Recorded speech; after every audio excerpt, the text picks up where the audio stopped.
Eric parks اور ان کی والدہ جنجر سمتھ نے ذہنی امراض کے خلاف ایک طویل جنگ لڑی ہے۔ Eric bipolar disorder کا شکار ہیں۔ انہیں پہلی بار یہ مسئلہ 19 سال کی عمر میں ہوا۔ I don't remember much of it, but it was just a bad situation. مجھے اب زیادہ یاد نہیں، لیکن اتنا یاد ہے کہ بالکل بھی اچھا نہیں لگ رہا تھا۔ That's for sure.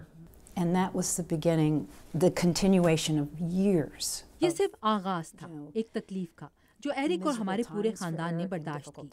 ذہنی مسائل لوگوں سے ہوش مندی سے سوچنے کی صلاحیت چھین سکتے ہیں۔ اگر انہیں باقاعدہ نفسیاتی مدد نہ ملے تو سنگین ذہنی امراض کا شکار افراد کسی ٹائم ٹیبل پر نہیں چلتے اور دوا لینا چھوڑ دیتے ہیں۔ ایرک کی والدہ نے بھی اپنے بیٹے کو اسپتال میں داخل کرانے کی کوشش کی تھی مگر ناکام رہیں۔ امریکہ کے کئی اسپتالوں میں نفسیاتی مسائل کا شکار افراد کو کوئی علاج میسر نہیں۔ جن اسپتالوں میں ایسے افراد کو عارضی طور پر رکھنے کا انتظام ہو وہاں بھی مریض کو اسپتال سے رخصت کرتے ہوئے کسی نفسیاتی معالج کی مسلسل نگرانی میں نہیں دیا جاتا۔ ہسپتال سے گھر جانے والے مریض عموماً اپنی دوائیاں اور نفسیاتی معالج کے اگلے معائنے کی فیس ادا کرنے کے قابل نہیں ہوتے۔ ایسا ہی ایرک کے ساتھ ہوا۔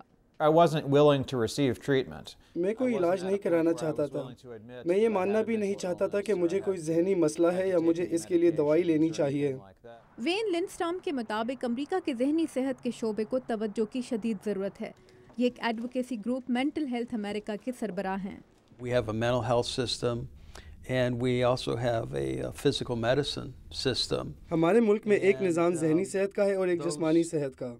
ان دونوں کا ایک دوسرے سے کوئی لینا دینا نہیں، لیکن ایسے کیا جانا ضروری ہے کیونکہ بہت سے ذہنی مسائل جن کا بچوں اور بڑوں کو سامنا ہے ایک دوسرے سے الگ نہیں بلکہ جڑے ہوئے ہیں۔ Children and adults present with.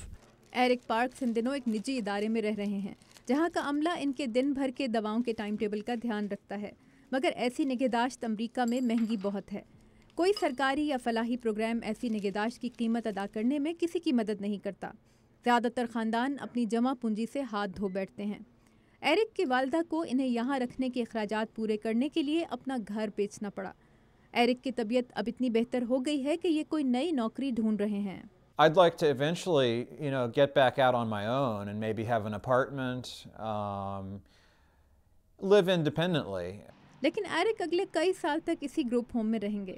ان کی والدہ کو اپنے بیٹے کی طبیعت میں بہتری پر خوشی تو ہے، لیکن اس کے جیسے مسائل کا شکار افراد کے بارے میں میڈیا اور سرکاری اداروں کے رویے سے شکایت بھی۔ If we can shift the perspective to greater understanding and knowledge. اگر ہم اس بارے میں معلومات عام کر سکیں اور اس مسئلے کو توجہ اور وسائل ملیں تو ہم ان خاندانوں کی بہت مدد کر سکتے ہیں جن میں کوئی کسی ذہنی عارضے کا شکار ہے۔ Others we know very well. مگر امریکہ میں پچھلے کچھ سالوں میں ایسے پروگرامز کے لیے مہیا کی جانے والی رقوم میں مزید کمی ہو گئی ہے۔